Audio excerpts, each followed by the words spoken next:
Hi, Barry. Thank you for joining me today. Good to be here. Thanks, Tanya. Thank you. Yeah, we'll get started.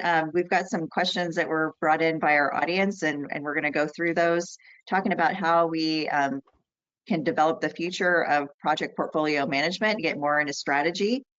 This first question is one that we hear a lot from our customers, of the culture clash in teams using different project management software programs. For example, many companies use Azure DevOps for their engineering teams, while their marketing team is using something like Monday.com or Asana. Teams have clear preferences for their platforms and don't want to align on a single platform. So what are your thoughts, Barry, on the best way to negotiate that culture clash? It feels to me like we need to accept up front that we're living in a different world. We came out of a place years ago where we thought there was going to be universality of software here, and it created, you're right, these culture wars, these competitive challenges. I think, though, that the answer this year is let it be, to the extent that you can make sense of it on the licensing side. So again, I'm not commenting on an organization's desire to keep, Asana and everything else there that you mentioned. But if they're there and they're using it and they have the licensing, I think this is the year to say, let people use different applications at the project level, or really at the work management level, which a lot of those apps are. And then, but also recognize that there's almost no competition for the portfolio management seat above it. So there are a lot of different, apps vying to manage your work, but I think all of them carry that responsibility of helping you report back up into the portfolio, and no one wants that job. I think that's what, OnePlan is for. So your research shows that 46% of companies are still using Microsoft Excel for portfolio management, hindering their ability to be strategic. What is your advice to those companies that are stuck in the world of Microsoft Excel for really portfolio management? If we're being fair, not to split hairs, if we're being fair, there's probably a couple of percent of that 46, probably a bit of it is SharePoint lists. So that aside, Excel dominates the rest of it. What are we doing here? Well, I think you have to, no matter what, we have to establish the fundamentals, right? Excel is working for some people, obviously, if they really view the task at hand as, having a list of their projects, being able to show them to the leadership, maybe being able to create a sub list of the ones that are in trouble for a steering committee meeting or something like that. So, really just establishing the fundamentals. I'm okay with them using Excel for now. I think it gets the people's feet under them, and let's face it, I was a vendor too. I know how complex the software can be. So, getting started, I think the fundamentals are that it's top down, that the debate has been going on forever. Do we wait until we've got all of the adoption and data at the project, the task level, and then say, hey, we finally got it in, let's do a report for the leadership? Or do we do a report for the leadership and know that that's going to be what drives adoption at the lower levels of how, to whatever degree you're managing the details of your project? So I think like that top down is really the way that people are going to get through the period using Excel or a homegrown solution, and then really riding that appetite of the reporting audience in terms of driving requirements for the next steps. The odd company that we meet, sincerely, we don't think they have the need, to get a commercial application. But I think that the vast majority, it's not that they wouldn't benefit from it, it's that they haven't found the comfortable way to get through the adoption. So at least in the meantime, I would say as from the leadership perspective, we can't let another month go by without having portfolio reporting. And if that's what Excel is going to give us, okay, well, let's start there. But for we also found 22 or 23% of the market can't even produce a list of their projects. So for them, start wherever you can. You know, maybe it's Excel, maybe it's a SharePoint list. But our thrust is, if you're going to grow your own, then watch for the signals that you've outgrown your own. We've helped people grow their own, but we're really watchful of, it might be a reporting inadequacy, or the inability to scale data management, the need for proper what if scenarios, the need for integration with another task management system, which we were just talking about. There's so many drivers that are supposed to make you recognize when you've outgrown your own, that, you know, I'm comfortable enough that people might start with Excel. Great. So we had another question. What are the emerging project portfolio management trends that you see today? Well, you know, one trend, and I'm going to be wordy with this, Tanya. One trend is AI, but I would say it's not that AI is being adopted as a trend. It's that AI is being talked about. That there are a lot of questions and use cases being floated around, and a lot of planning, you know, that asks, you know, what are we going to do with AI? You know, as if it's a new relative or something like that. But that said, I guess I would break that down into three chunks. There's the part of the world had use cases on AI is going to replace us. So the real autonomous, futuristic, human replacement version. Well, when we've kicked at those use cases, I mean, I didn't believe them, in the get-go that it was, going to happen anytime soon in my career. But as we've looked at them, I don't think our clients have the data underneath any of their systems organized properly enough to have any kind of autonomous AI function going, and that's a fair bit off. The other extreme might be administrative stuff, like in Copilot, having it listen to your, it can listen to your meeting and create meeting minutes. That's pretty cool. Sure, it's useful. But we also then on that, we saw that pendulum swing. Well, now the world is filled with meeting minutes generated AI that no one's ever going to read. And so we've got like terabytes of stuff, and the AI applications successfully generated all this stuff and action items and the agenda for next meeting and all that stuff. Some people are using it.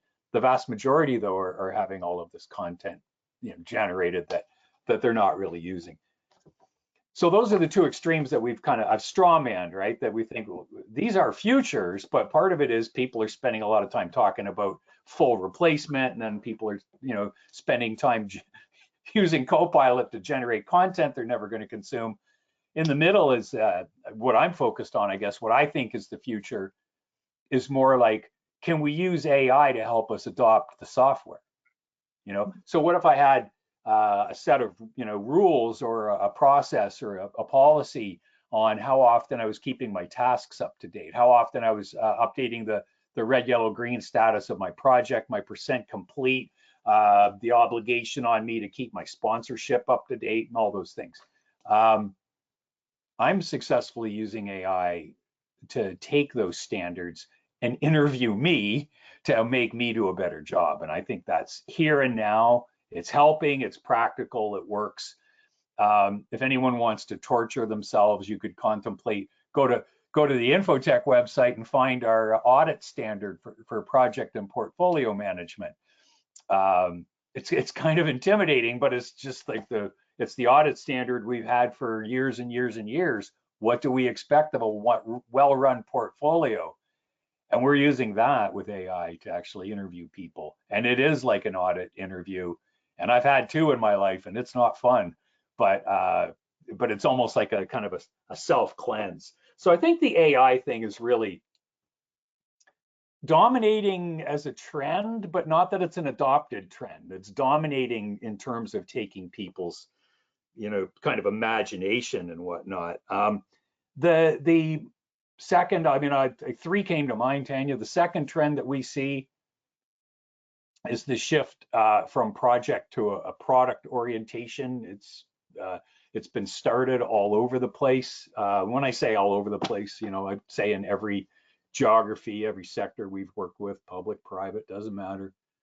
The trend that we're seeing here, though, is that the transition into a product mentality isn't getting quite finished, and there's some stuff was unresolved. And I would say maybe the vision wasn't that complete in a lot of cases, that people have done a good job of using a product design to really state their demand better. But I think it was never contemplated that what to do about supply. Part of the world just assumed that the transition to product was going to mean dedicated resourcing. Like my first job, I spent 15 years in a bank that had dedicated resourcing, where there was a product owner controlling the IT resources. So I think a lot of people in this era have assumed that's what everyone meant when they said become a product organization. I don't think people are finding it easy to deal with the resourcing, the logistics of how to go about this from a supply side. So demand, very successful; supply, not as much. And I think the trend for this year is reconciling that. And that's something I'm going to myself be focused on a lot, is like, what do we do now? People are kind of up to their knees in this transition. How do we either make it work or find the right place to land? I guess the other one, though, that on a practical, tactical level, Tanya, what we see every day, you want a trend? It's PMOs getting more ambitious about creating their own reporting. So all the great tools have had self-serve reporting capabilities in it. Obviously, a lot of the tools have API integration with something like a Power BI these days, and we're seeing at a tactical level this kind of cool transition where more and more PMOs say, I think we have enough skills to make our own report. It's not a complicated one this time. It's pretty straightforward, and maybe we understand the data model of what we're getting as our feed from the commercial tool. So that's a neat trend. It makes people operate faster when they're able to, and it gives them some skill set development, obviously, on maybe a BI tool, but more importantly, it's bringing them a lot closer to their data so that they're understanding, what do we know, what do we have, and what can we do with it. So I think, do I really want the world writing their own reports? Not exactly, but I want the world to have way more competence in knowing their data and knowing what reports they need. And then if it's one that they can toss out pretty easily, then great. So those are my three trends. AI taking people's minds largely away from everything, this transition to product, and the need to figure out how to do it, how to finish this, and the third one being just tactically, reporting. So you mentioned implementation and change management a little bit in some of your other answers, and we know that implementing PPM is really challenging across an organization. There are a lot of moving parts. So what are some of the best practices you've seen companies adopt to help them manage that change and mitigate risk in adopting a new platform? It's probably top of mind for me because we just have talked about it, and frankly, a few times today. One of those best practices is really the top-down thing. It's to recognize that, the period I was a PPM vendor through was really dominated by a mentality that if this is going to work, it's going to be from the bottom up, from the task adoption on up, and people adopting and building project plans and keeping them up to date deterministically. It is top down. If it's going to work, you've got to lead with unanswered questions of executives, and then the ability to answer them, and iterating on the detail and the sophistication of your answer over time. Make it a better answer over time. But I honestly think if you're not producing a report for your leadership that they can decide things on within the first month, you're probably not doing your adoption right. Like, I think you really have to give them something so that they can, I call it front wheel drive. Like, we have to have the leadership propelling the next difficult question of the PMO. That's what drives adoption. I think we need to slow down a little bit in one way. If you're driving adoption, organizational change management has been underinvested in, if I could say it that way. we haven't had enough, whether you're talking about adopting OnePlan or anything, right? It's not a PPM problem, but we haven't had enough people scientifically going about organizational change management. And I think this is the big realization I had, certainly as a vendor and then now as an analyst, is that the whole concept of change impact analysis, I know it's hideous and boring and org changes, but when we find out we're going to make a change, we should be carefully studying what's the impact on the people. We should be doing that up front. When we do it up front, we get a better idea of what our objections are to adopting a PPM software solution like OnePlan.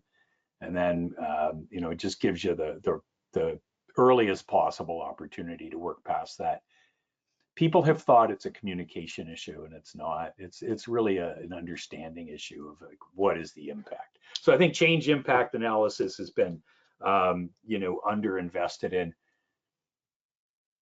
If we're trying to get adoption, maybe a third thing would be shortening the leash. I shouldn't use that metaphor, but getting reporting out faster. So what's been you go back for me 40 years ago, it's like, why is our data terrible coming out of, either timesheets or, the forecast planning? Or why is it not useful data? Well, somebody put it in and we didn't reconcile it and report on it, and ask questions about it. My days at the bank, it was almost a year. You'd put your time charges in January, February, March, and they'd come back in November, December and ask questions. Like, I don't know, like that. Holy cow. But it's happening today across every software application we look at. If they want more success, then do your reconciliation like this week. If we can shorten, that's what I meant by shorten the leash. You put in the data, it might be right, and maybe it's not. Maybe we want it done differently. I don't know. But if it's not what we need to talk about it. Like today would be great, but this week for sure. So I think that just narrowing down the echo period is going to make us more successful at adopting. Investing in the data is really part of that. Most organizations, whether they admit it or not, when they get a PPM application, in the backs of their minds and maybe in the backs of the minds of some of their most tenured, DBAs and people like that, they're kind of thinking, well, we'll have a way through this that doesn't involve me sitting in front of the app and putting an update in on my percent complete, or asking for an extension on a project or a task that's not going to be done today as promised, and it's going to need another 4 days. The whole concept of the data is what's holding us back, I think, in most cases. So just investing in that and making that, in and of itself, part of the requirement that we can't run this business if we don't know what's going on. It's an easy thing to convince people of in an accounting system, for example. And yet an hour, go put a value on an hour of a an IT professional's time. We are talking about something with far more gravity than that expense for the mouse purchase that I did at Walmart the other day. And I think that's going to be the real success factor for most people as they march ahead. It's getting our data to the point where our leadership can make decisions based on it. And if you don't have that, that's a real issue. I guess the other thing, I'll take another moment. Another thing that comes to mind when we talk about making this work, the whole cost side. So thinking about the cost and use, this space around PPM, we all kind of recognize what the license and maintenance fees look like, what the SaaS fee looks like. I think I've said for years it's somewhere in the neighborhood of $35 per user per month, what the market did, and then we vary from there. But that said, we know that we can, if we optimize 1 hour, if we save one wasted hour per person in that month, then that paid for the license. Okay. And we have to account for the cost in use. And yeah, that includes the cost of managing the data I was just talking about. That might be another hour per month. I think it's the lowest hanging fruit I've ever seen.